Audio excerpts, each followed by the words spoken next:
আসসালামু আলাইকুম প্রিয় এসএসসি ২৬ পরীক্ষার্থীরা। এসএসসি ২৬ পরীক্ষা নিয়ে শিক্ষা বোর্ডের ওয়েবসাইটে গুরুত্বপূর্ণ একটা নোটিশ প্রকাশ পেয়েছে।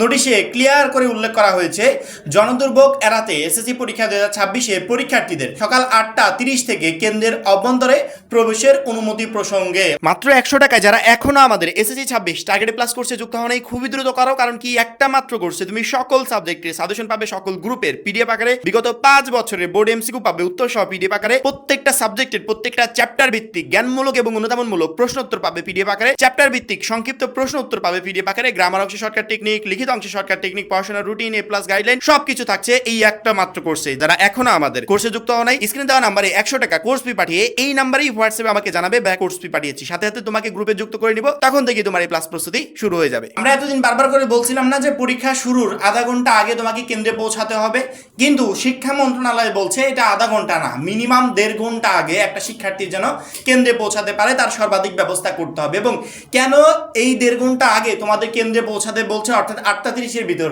কেন কেন্দ্রে পৌঁছাতে বলছে, কারণটা কি, তার এভরিথিং শিক্ষা বোর্ড এই নোটিশের মাঝে তুলে ধরেছে। আমার মনে হয় প্রত্যেকটা বোর্ড পরীক্ষার্থীর এই নোটিশটা একটু মনোযোগ সহকারে দেখা উচিত এবং অবশ্যই কেন্দ্রে ৮টা ৩০-এর ভিতর উপস্থিত থাকার উচিত। কারো যদি মনে চায় যে কেন্দ্রে গিয়ে পড়াশোনা করতে পারো, কোনো প্রবলেম নাই। একটা বই তুমি বাসা থেকে পড়লেও যেটা হবে, তুমি পরীক্ষার হলে গিয়ে পড়লে আর আমার মনে হয় বেটার কাজে লাগবে। কারণ কি, পরীক্ষার হলে গিয়ে পড়ে তুমি তোমার সাথে যে অভিভাবক যাবে তার কাছে বইটা পাস করে দিলে যে আমার পড়া শেষ, আমি এখন পরীক্ষার হলে ঢুকবো, বইটা নিয়ে যান, আপনি চলে যান, একবারে ক্লিয়ার কাট। কিন্তু বাসা থেকে যখনই পড়াশোনাটা কমপ্লিট করে আরো আদার্স সকল কাজ করে পরীক্ষার হলে যায়, তখন কিন্তু আমার পড়াশোনাটা তেমন একটা টাচে থাকে না। কিন্তু পরীক্ষার হলে ঢোকার আগে যদি একটু টাচে রাখি, সেটা আমার মনে হয় প্রত্যেকটা শিক্ষার্থীর জন্য ভালো হবে।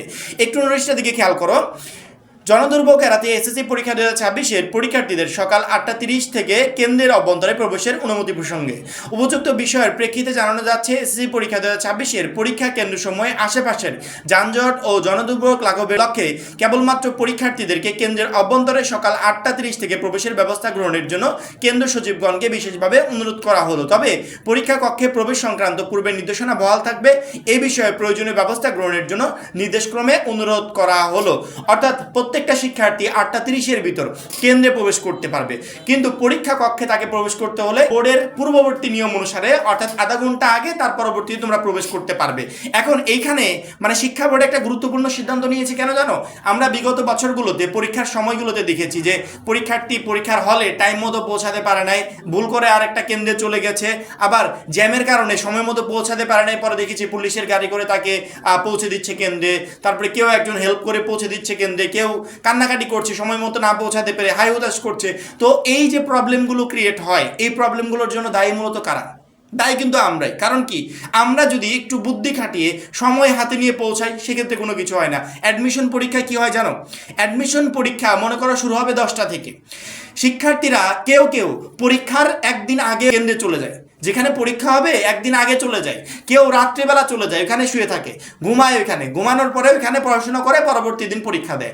আমার এখনো মনে আছে, আমি যখন জগন্নাথ ইউনিভার্সিটিতে পরীক্ষা দিলাম, আমাদের ঢাকা ইউনিভার্সিটির পরীক্ষাটা ওইখান থেকে কেটে ওইখানে হয়েছিল, জগন্নাথে হয়েছিল।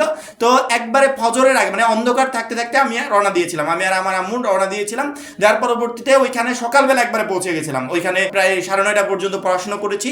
তারপরে পরীক্ষার যখন টাইম শুরু হয়েছে তখন গিয়ে পরীক্ষাটা দিয়েছি। তোমাদের ক্ষেত্রে সেম হলে সমস্যা কি?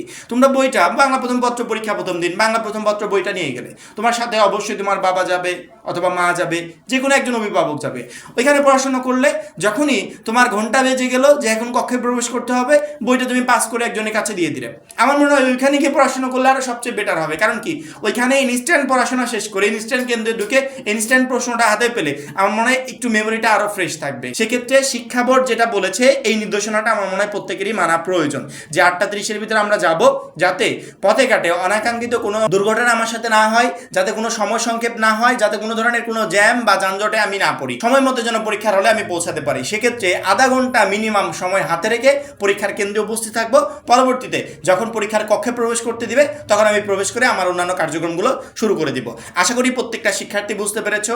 এখন এই পর্যন্তই। পরবর্তী ভিডিওর জন্য অবশ্যই চ্যানেলটাকে সাবস্ক্রাইব করে রাখবে। আর যারা এখনও আমাদের এসএসসি ২৬ মাত্র ১০০ টাকার পিডিএফ কোর্সে যুক্ত হন, খুবই দ্রুত যুক্ত হয়ে যাবে। কারণ কি, একটা মাত্র কোর্সই তোমাকে প্রত্যেকটা সাবজেক্টে A+ প্রিপারেশন নিতে প্রচণ্ড পরিমাণে হেল্প করবে। সবাই ভালো থাকবে, সুস্থ থাকবে।